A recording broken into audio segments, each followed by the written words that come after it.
If you saved £750 a month for the last 10 years, just how much do you think you will actually have today?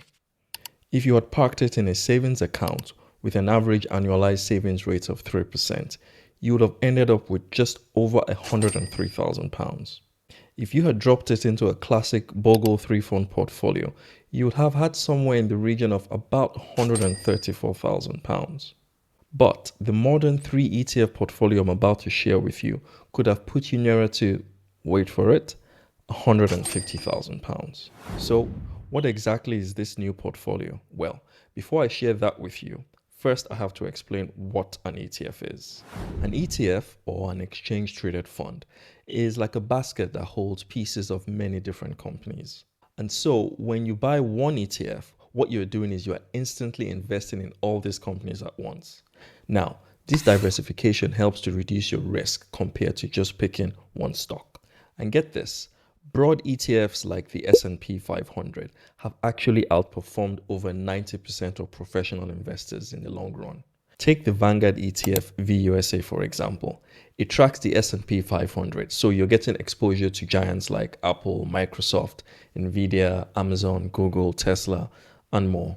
One share of this ETF puts you in the game with all of them. And if you choose an accumulating version like VUAG, well, the dividends that these companies pay get automatically reinvested, helping your money grow even faster, especially powerful in your tax-free ISA or SIP. In this video, I'll give you a few top ETF choices for each category. But remember, this isn't financial advice. Always do your own research and make sure it fits your personal strategy. So now that you know how ETFs work, well, let's dive into the 3 rules that will make this ETF portfolio that I'm proposing work for you. Oh, and there's also a bonus rule that will boost your returns. I'll reveal that to you in a moment. Now, rule number 1, keep it simple. Just pick one ETF for each category I'm about to show you. No need to juggle multiple growth or dividend funds. Rule number 2, you need to know your why. Are you investing for retirement in 30 years or are you saving for a house in 10? You see, this shapes how you should tweak your allocations later. Now, don't worry, I'll show you exactly how I do it and how you can find your own perfect mix later in this video. Rule number 3. This might be the most important. You need to stay consistent and ride the waves. The biggest winners are the ones who keep investing no matter what. That's where the magic of pound cost averaging comes in. I'll break down how that works in just a minute. Now, here's the bonus rule I mentioned earlier. This one's often overlooked, but it's important. It's so important. You need to use your ISA and your SIP to protect your money from taxes and then let compound interest do its thing. I can't stress that enough. This is what supercharges your results over time. And so keep these in mind. One ETF per category, know exactly why you're investing, and stay consistent. And of course, use your tax wrappers. Now, if you like the video so far, guys, please hit the like button so that YouTube shows you more videos just like these. Okay, guys, so those are the rules. Now, let's get to the part you've been waiting for, the actual 3-fund portfolio that's been outperforming the classic model. Before I give the details on the new portfolio, let me give you a quick rundown of the classic model, the so-called Bogle 3-fund portfolio. This approach, which by the way was popularized by Jack Bogle, the founder of Vanguard, is all about simplicity. It's made up of a domestic stock market fund, like the US Total Stock Market Tracker, an international stock fund, and a bond fund for stability. You see, the idea is to cover all your bases, so you have growth from home and abroad, with bonds that will help you smoothen out all the bumps. It's low cost, it's well diversified, and it's great for set it and forget it investing. But while it worked beautifully in the 90s and early 2000s, well, the world and the markets have changed since then. And that's exactly why I've updated this strategy. All right, let's dive into how this new portfolio actually looks and why it's such a step up from the old 3-fund model. This one is all about safety and consistency. It replaces the domestic stock market fund from the classic model. This foundational ETF is your safety net, and it has weathered countless recessions, market dips, and it still keeps climbing. I like to think of this category as the roots of a very strong tree. You see, because even when the storm comes, those deep roots keep the tree standing tall. So, what are your options here?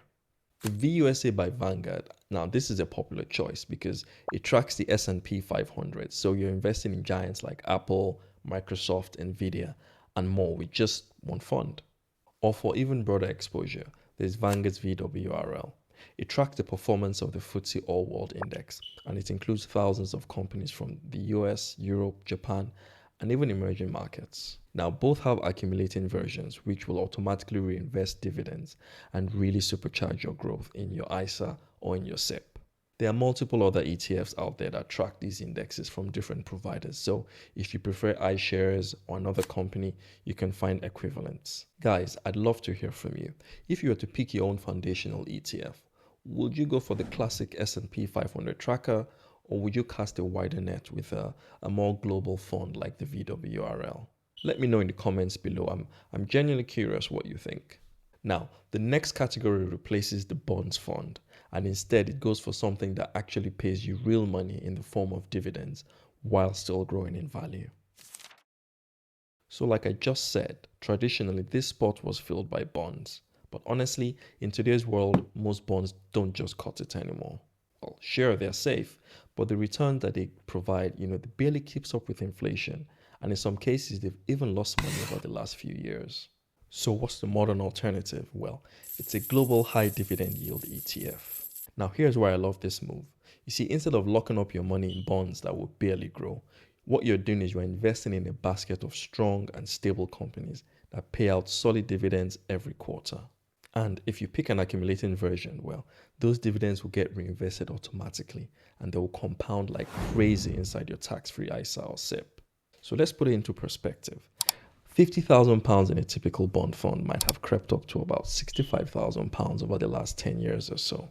But that same £50,000 in a global high yield dividend ETF fund, like one that tracks the FTSE All World High Dividend Yield Index, invested in the last 10 years, will be worth more than £112,000 over the same time frame, all while paying out those juicy dividends. However, this isn't about chasing risky, unsustainable yields. You see, what I love about this fund is that it holds real proven companies from around the world. So you have financials, healthcare, consumer staples, the kinds of businesses that people will need no matter what's happening in the economy.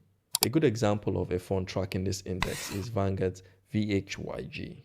And remember that bonus rule from earlier, using ISAs and SIPs? This is where it really kicks in because those dividends can be completely tax-free, or you get tax relief if you're in a SIP, which just supercharges the compounding effect.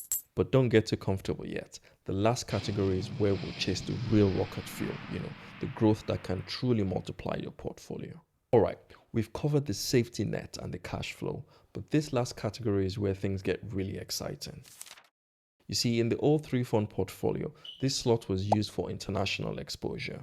But in today's world, globalization means that the biggest companies already operate everywhere. And your foundational ETF slot is probably already a global one like VWRL. So instead of just going international for the sake of it, we're going for growth. This is the category where you can aim for mid to high teens in annual returns, sometimes even more. And yes, it does come with a bit more risk, but that's why we'll balance it with the first two categories. For me, this slot is all about a growth ETF. So a perfect example would be the Nasdaq 100 trackers, like an XNAQ or a CNX1. These ETFs hold the 100 largest non-financial companies on the Nasdaq. So think companies like Microsoft, Apple, Nvidia, Amazon, Meta, Google, companies that are innovating and expanding everywhere. So let's recap. You have the foundational ETF for safety and for consistency. You have a global dividend ETF for steady cash flow and for more stability. And finally, you have a growth ETF that will let you ride the wave of the world's most innovative companies. I have prepared a bite-sized and easy to digest breakdown of this 3 ETF portfolio, including the golden rules and the ETF categories, including examples of the funds for each one. So just click the link in the description box below for an interactive infographic that will summarize all of this for you. So guys, now that we've got our 3 ETF categories all laid out, let's talk about the big question. How much should you put in each one? Now, remember back in rule number 2, I said you need to know exactly why you're investing. Well, this is exactly where that comes into play. You see, for me personally, since I'm 45 and I've got at least 15 to 20 years to let this thing grow, I keep things super simple. I put 1/3 of my investments into each category. Why is this? Well, because I know that each one of these funds has the potential to double or even more over that 20-year stretch. And that balanced approach fits my own risk tolerance perfectly. But let's not forget, this is my personal approach. You see, if you are younger, like in your early 20s, and you have 40 more years to invest, well, you might want to tilt a bit heavier into the growth ETF. Or if you're closer to retirement, well, you might want to dial back on growth and lean more into the foundational ETF and the dividend ETFs for more stability, or look into a bonds fund. It really depends on your personal circumstances. The key here is to start with a plan.